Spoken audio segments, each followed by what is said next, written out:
હરિઓમ, જય શ્રી કૃષ્ણ બધા બાળ મિત્રોને સાર્થક વિદ્યા મંદિર ઓનલાઈન શિક્ષણમાં આપ સર્વે બાળકોનું સ્વાગત છે। ધોરણ 5 વિષય આસપાસ। આપણે આસપાસ વિષયમાં આપણો જે બીજા સત્રનો અભ્યાસક્રમ છે તેની શરૂઆત કરેલી, જેમાં આપણે 12મો પાઠ જો આ ફૂટી જાય તો તેનો આપણે પહેલો ભાગ એટલે કે એક વિડિયોમાં તેનો અભ્યાસ કરેલો। આજે આપણે આગળનો અભ્યાસ કરીએ। પાઠ્યપુસ્તકના પાના નંબર 113 ઉપર આપણે પહોંચેલા। તેમાં સૌથી પહેલા આપણે આપ્યું છે શોધો અને ચર્ચા કરો, જેમાં આપણે પહેલો પ્રશ્ન આપ્યો છે ભારતના કયા રાજ્યમાં તેલ ક્ષેત્રો આવેલા છે, કે જે આપણા ખનિજ તેલો છે એ કઈ કઈ જગ્યાએથી આપણે મળે છે। જો આપણે આગળના વિડિયોમાં ચર્ચા થયેલી હતી કે ખનિજ તેલ છે એ દરેક જગ્યાએથી મળતા નથી, તેની જે જમીન છે એ અમુક જગ્યાએ આવેલી છે, જેના કારણે ખનિજ તેલ છે આપણે દરેક જગ્યાએથી મળતા નથી। આપણે ભારતમાં એવા કયા સ્થળ છે કે જ્યાં ખનિજ તેલ છે તેના ક્ષેત્રો આવેલા છે, તો કે આસામ, ગુજરાત, પછી આપણું જે અરુણાચલ પ્રદેશ, પશ્ચિમ બંગાળ, આ બધી જગ્યાએ તેલના ક્ષેત્રો આવેલા છે। ત્યાર પછીનો બીજો પ્રશ્ન છે ખનિજ તેલ સિવાય જમીનમાં ઊંડે બીજું શું મળી આવે છે, કે ખનિજ તેલ સિવાય જમીનમાંથી આપણે બીજું શું મળે, તો પાણી તો મળે જ છે એટલે એ સર્વસામાન્ય કહી શકાય। એ સિવાય જે વિશેષ તો ખનિજ તેલ સિવાય આપણે લોખંડ, સોનું, કોલસો આ વસ્તુ છે એ પણ આપણે જમીનમાંથી જ મળે છે। જ્યારે આપણે જમીનમાંથી મળે ત્યારે અશુદ્ધ અવસ્થામાં હોય છે અને તેની પર રાસાયણિક પ્રક્રિયા કરી અને તેને શુદ્ધ કરવામાં આવે છે। ત્યાર પછી ત્રીજો પ્રશ્ન ટ્રાફિકના નિયમો વિશે જાણો અને વર્ગમાં ચર્ચા કરો, કે ટ્રાફિકના નિયમો કયા છે। તો આપણે અમુક નિયમ એવા છે કે આપણે બધાને ખબર છે, જેમ કે રસ્તાની ડાબી બાજુ ચાલવું, પછી આપણે રસ્તો પસાર કરવાનો હોય ત્યારે રસ્તો ઓળંગતી વખતે ઝીબ્રા ક્રોસિંગનો ઉપયોગ કરવો, એટલે કે જે ચાલનાર વ્યક્તિ છે તેના માટે।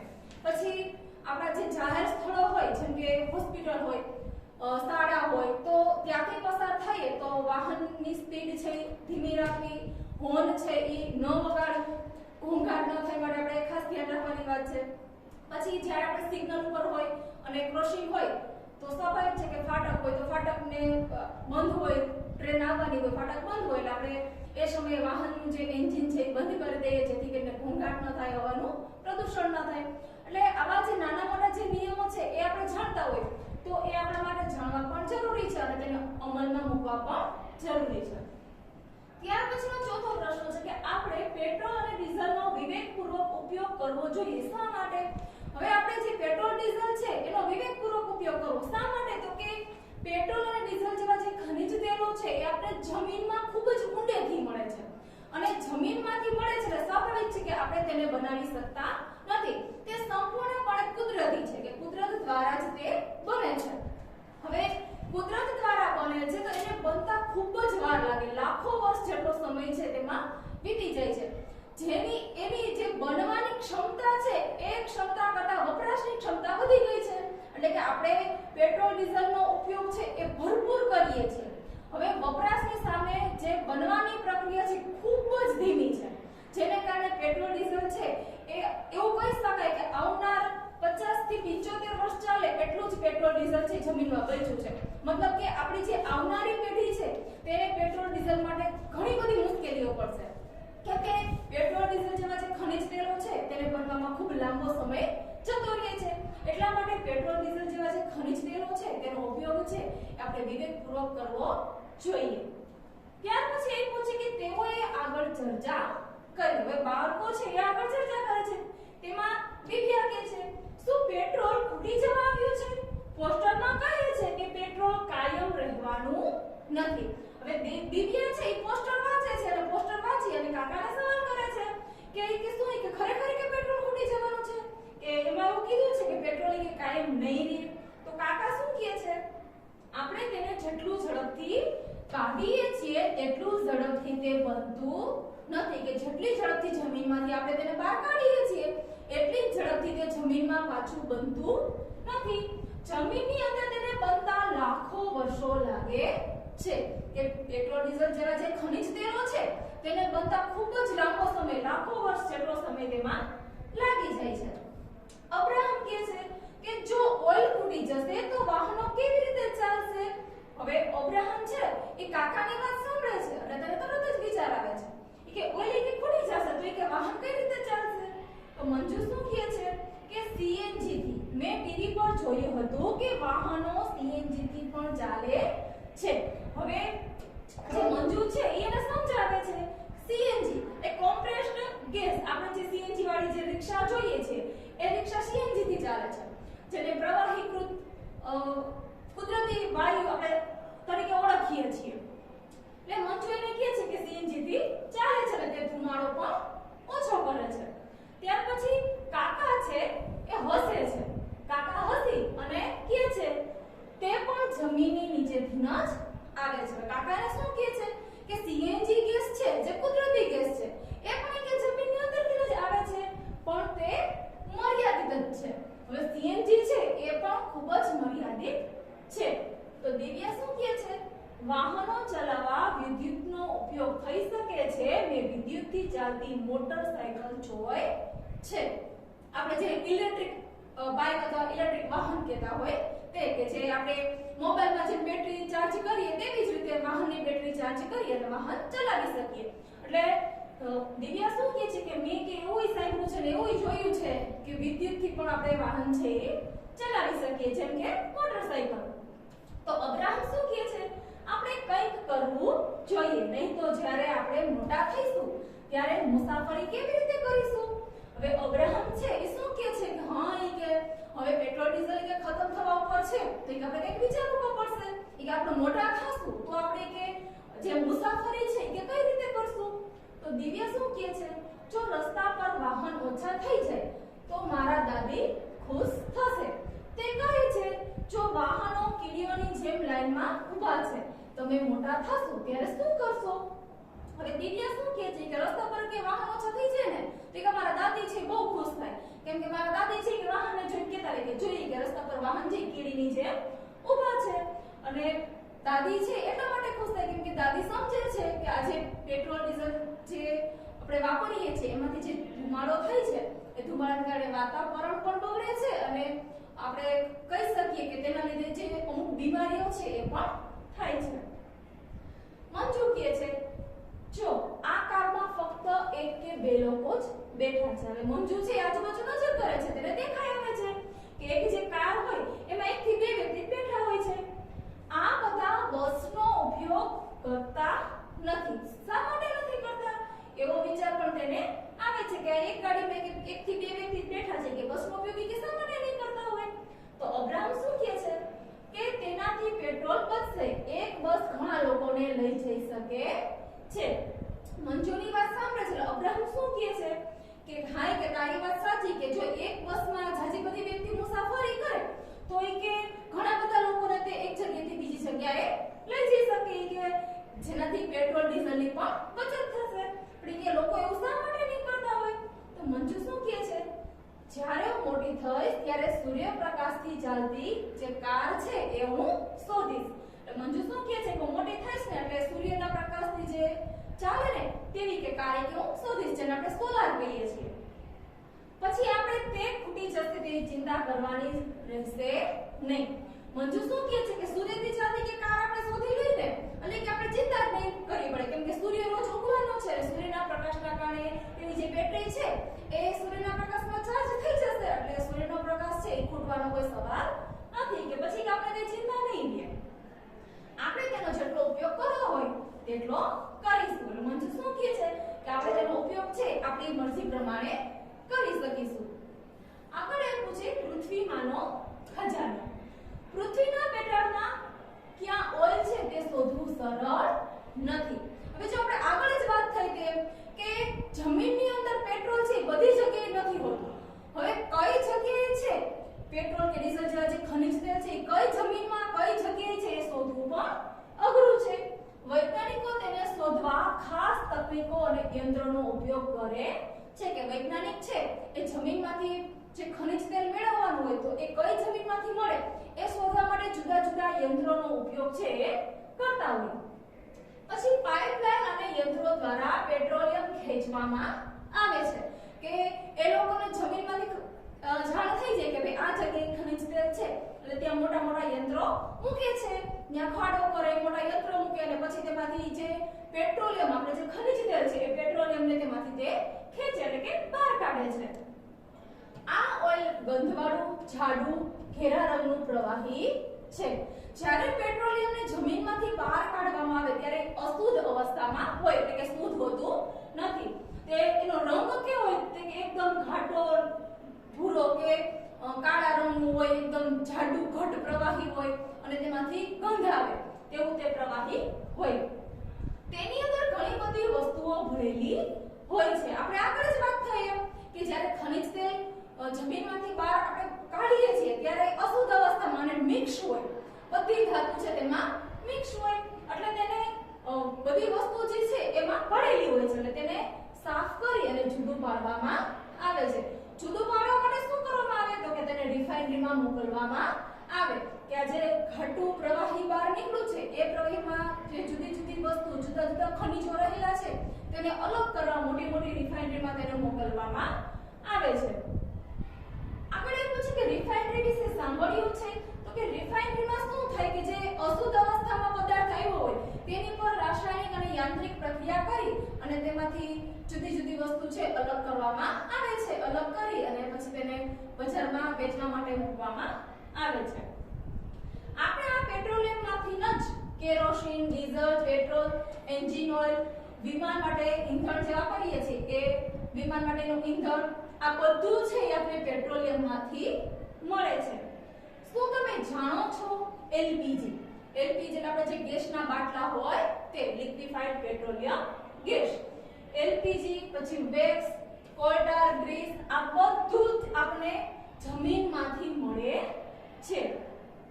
તે બીજી વસ્તુ જેવી કે પ્લાસ્ટિક, પેઇન્ટ્સ બનાવવામાં પણ ઉપયોગી છે. જમીનમાંથી આ જે બધી વસ્તુઓ મળે છે એના દ્વારા આપણે પ્લાસ્ટિક અને આપણે જે રંગ હોય એ રંગ બનાવવા માટે પણ આ બધું ઉપયોગમાં આવે છે. આગળ એક પૂછે મેં ઈંધણ બચાવવા વિશે વિચારવાનું ચાલુ કરી દીધું છે. એ બાળકો છે અંદર વિચારે છે, ચર્ચા કરે છે, પછી કહે છે કે મેં કહેવાય કે આપણે એવું વિચાર્યું છે કે આપણે ઈંધણની બચત કરીએ. મને યાદ છે કે ક્યારેક પિતાજી જ્યારે બીજું કંઈ કામ કરે ત્યારે ટ્રેક્ટરનું એન્જિન ચાલુ રાખે છે. હવે પેલા બાળકને યાદ આવી જાય છે કે મારા પપ્પા છે એ જ્યારે ટ્રેક્ટર ચાલુ કરી અને એને બીજું કંઈક કામ યાદ આવી જાય એટલે ટ્રેક્ટરનું એન્જિન ચાલુ રાખી અને બીજા કામ માટે લાગી જાય છે. તે સમયે ખેતરમાં પંપ પણ ચાલુ રહે છે. ખેતરમાં પાણી માટે જે પંપ મૂકેલો હોય એ પંપ પણ ચાલુ હોય છે.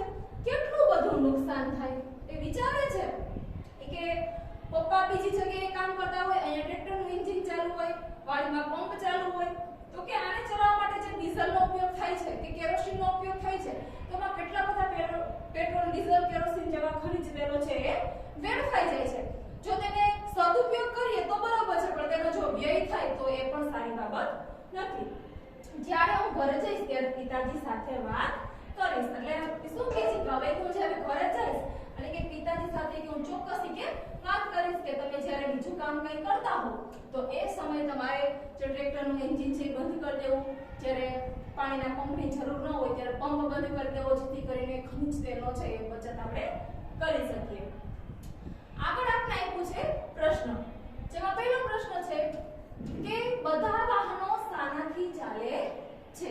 હવે આપણા જેટલા વ્હીકલ છે તેમાં અમુક છે પેટ્રોલ થી, અમુક ડીઝલ થી, પછી નાના મોટા યંત્ર છે કેરોસીન, ઓઇલ, પછી અમુક માનવ શ્રમ એટલે કે મનુષ્ય દ્વારા જેમ કે સાયકલ, પ્રાણી દ્વારા તો કે બળદગાડું, ઘોડાગાડી, ઊંટગાડી, પછી હાથલારી છે મનુષ્ય દ્વારા. એટલે બધા વાહન છે અલગ અલગ રીતે ચાલતા હોય. અમુક વાહન છે એલપીજી ગેસ અને સીએનજી ગેસ દ્વારા પણ ચાલતા હોય છે. ત્યાર પછી બીજો પ્રશ્ન છે જો વાહનોની સંખ્યા વધતી જશે તો કેવા પ્રકારની મુશ્કેલીનો સામનો કરવો પડશે? ઉદાહરણ તરીકે રસ્તા પર ટ્રાફિક વધે, તમારા વડીલો સાથે વાત કરો અને તે વિશે લખો. જો રસ્તા પર વાહનોની સંખ્યા વધી જાય તો કેવી કેવી મુશ્કેલી થાય? તો સૌથી પહેલા તમને એ પૂછે કે રસ્તા પર ટ્રાફિકની સમસ્યા વધી જાય, પછી વાહનો ઝાઝા થઈ જાય એટલે સ્વાભાવિક છે બધા છે એ પેટ્રોલ ડીઝલ પુરાવા પેટ્રોલ પંપ ઉપર જાય તો ત્યાં ટ્રાફિક વધી જાય, પછી પેટ્રોલ ડીઝલ છે એનો વપરાશ વધુ થઈ જાય, પછી નાના નાના બાળકો જો વાહનનો ઉપયોગ કરતા થઈ જાય તો અકસ્માતની સંખ્યા પણ વધી જાય, કેમ કે ટ્રાફિકના નિયમોનું જો પાલન ન કરે અને ફૂલ સ્પીડમાં પોતાનું જે વાહન છે ચલાવે તો કોઈ સાથે અથડાવાની શક્યતા પણ વધી જાય છે. આગળ આપણે એ પૂછે, મંજુએ કહ્યું દરેક જણ શા માટે બસ વાપરતા નથી? તમે શું વિચારો છો કે લોકો મુસાફરી માટે બસનો ઉપયોગ કેમ નથી કરતા? હવે મંજુ છે એ વિચારે છે કે બધા લોકો કે બસનો ઉપયોગ શા માટે નથી કરતા?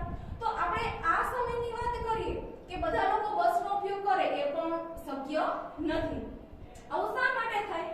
તો કે દરેક વ્યક્તિ છે એ બસ ન વાપરી શકે, કેમ કે બસ છે એ તેની અંદર એકથી ઝાઝા વ્યક્તિઓને બેસાડે. માનો કે એક બસમાં 50 થી 60 વ્યક્તિ બેસાડી શકાય તેવી વ્યવસ્થા હોય ને જો એટલી બધી વ્યક્તિને જુદી જુદી જગ્યાએ મૂકવા જાય, તેના જે તે સ્થળે તેને ઉતારવા જાય તો તેમાં વધારે સમય વહી જાય. પછી બસની રાહ જોવે તો એમાં પણ ઝાઝો સમય વહી જાય. ક્યારેક એવું થાય કે બસમાં કંઈક ખરાબ થઈ ગયું, રિપેરિંગ થયું તો પણ વધારે સમય વેડફાઈ જાય. આપણે આપણી સાથે કોઈ જોખમી સામાન લઈને જતા હોય તો એ સામાન છે ચોરાઈ જવાની શક્યતા પણ વધી જાય. એટલે લોકો છે એ બસમાં મુસાફરી એટલા માટે નથી કરતા કે એનો સમય છે એ સમયનો ખૂબ જ બગાડ થાય છે અને પોતાનું જો વાહન લઈને જાય તો એ પોતાના ધાર્યા સમયે પહોંચી પણ જાય છે અને સમયની પણ જે આપણે કહેવાય ને કે બગાડ થતો નથી. ત્યાર પછી એ પૂછે ચોથું, વાહનોની સંખ્યા વધવાથી પડતી મુશ્કેલીના નિકાલ માટે ઉપાયો સૂચવો. હવે વાહનોની સંખ્યા વધી છે તો આપણે જે મુશ્કેલી પડે તો તે મુશ્કેલીનો આપણે એક ઉપાય કરવાનો છે. તો આપણે આગળના પ્રશ્નોમાં જોયું તેમ કે બસનો ઉપયોગ. હવે બસનો ઉપયોગ જો આપણે ન કરી શકીએ તો આપણે એવું કરી શકીએ કે આપણા ઘરથી નજીકના કોઈ સ્થળ હોય તો ત્યાં જવા માટે આપણે પગપાળા એટલે કે ચાલીને જઈએ અથવા તો સાયકલનો ઉપયોગ કરીએ.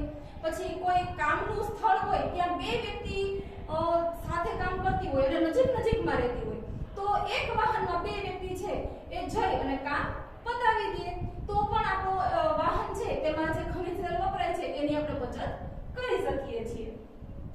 આગળ એ પૂછે, જો આપણે ટ્રાફિક સિગ્નલની લાલ લાઈટ પર ઊભા રહેતા વાહનનું એન્જિન બંધ કરીએ તો તેનાથી કયા ફાયદા થાય? કે આપણું જે ટ્રાફિક સિગ્નલ છે ત્યાં લાલ લાઈટ હોય એટલે સ્વાભાવિક છે કે બધા વાહન ત્યાં થોભી જાય.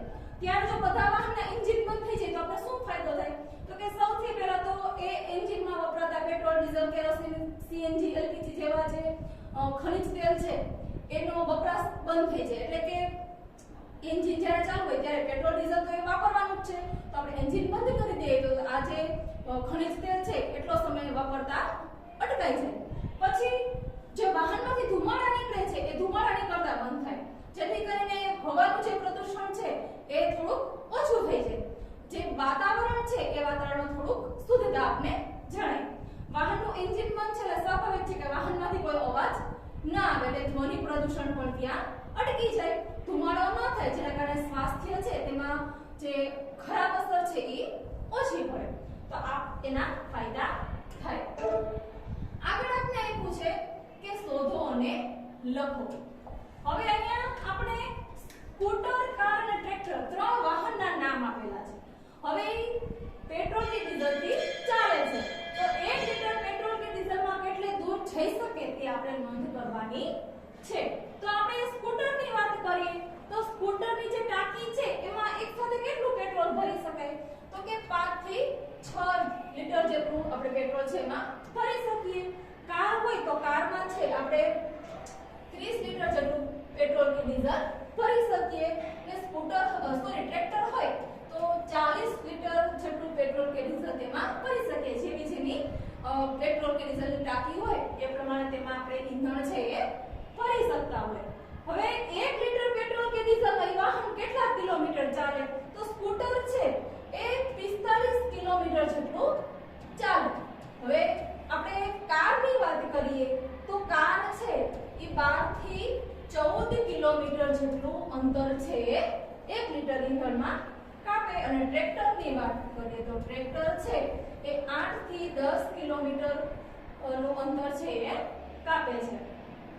આગળ આપણે જુદા જુદા ભાવ આપ્યા છે પેટ્રોલ ડીઝલના. જો પેટ્રોલના ભાવ દરેક શહેર હોય તેમાં જુદા જુદા હોય. આપણે ગુજરાતના જે ભાવ છે, દિલ્હીના છે, મહારાષ્ટ્રના છે, મધ્યપ્રદેશના, બધાના પેટ્રોલ ડીઝલના ભાવ છે અલગ અલગ હોય. હવે અહીંયા આપણે દિલ્હીના પેટ્રોલ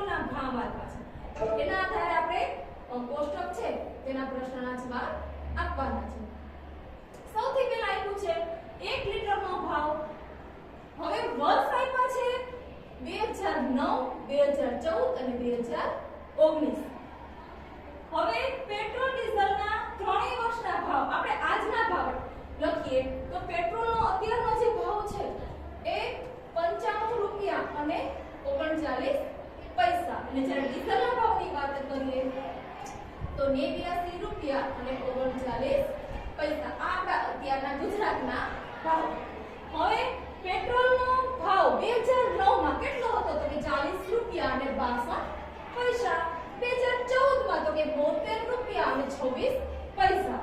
2019 માં 67 રૂપિયા અને 47 પૈસા. આ ભાવ હતો કોનો તો કે પેટ્રોલનો. 2009, 2014 અને 2019. ડીઝલની વાત કરીએ તો ડીઝલનો ભાવ 2009 માં 30 રૂપિયા અને 86 પૈસા. 2014 માં 50 રૂપિયા અને 28 પૈસા. 2019 માં ડીઝલનો ભાવ 67 રૂપિયા અને 72 પૈસા. અને અત્યારના ભાવ આપણે જોઈએ પેટ્રોલનો 95.39 અને 89.39. હવે આપણે નીચે પ્રશ્ન આપ્યા છે. વર્ષ 2019 માં 2014 ની સરખામણીમાં પેટ્રોલનો ભાવ ખાલી જગ્યા રૂપિયા ઘટ્યો છે તો કે 4 રૂપિયા અને 79 પૈસા. આટલા રૂપિયાનો ઘટાડો છે એ 2019 થી 2014 એટલો ભાવ છે એ ઘટ્યો છે.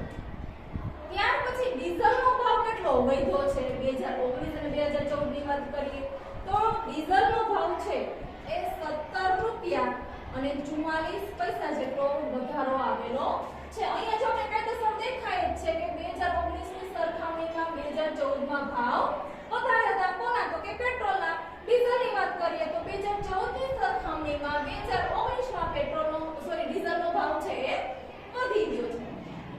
આગળ આપણે એ પૂછે કે 2009 થી 2014 અને 2014 થી 2019 સુધીમાં પેટ્રોલ અને ડીઝલના ભાવમાં શું તફાવત હતો તો કે 2009 થી 2014 ની વાત કરીએ તો પેટ્રોલ છે એ આપણે 31 રૂપિયા અને 64 પૈસા અને ડીઝલ છે એ 19 રૂપિયા અને 42 પૈસા છે તેનો વધારો થયો છે. જ્યારે 2014 થી 2019 ની વાત કરીએ તો પેટ્રોલ છે એ 4 રૂપિયા અને 79 પૈસા વધ્યું છે અને ડીઝલ છે એ 17 રૂપિયા અને 44 પૈસા જેટલું ઘટ્યું છે વધ્યું છે. આગળ આપણે એ પૂછે શોધી કાઢો.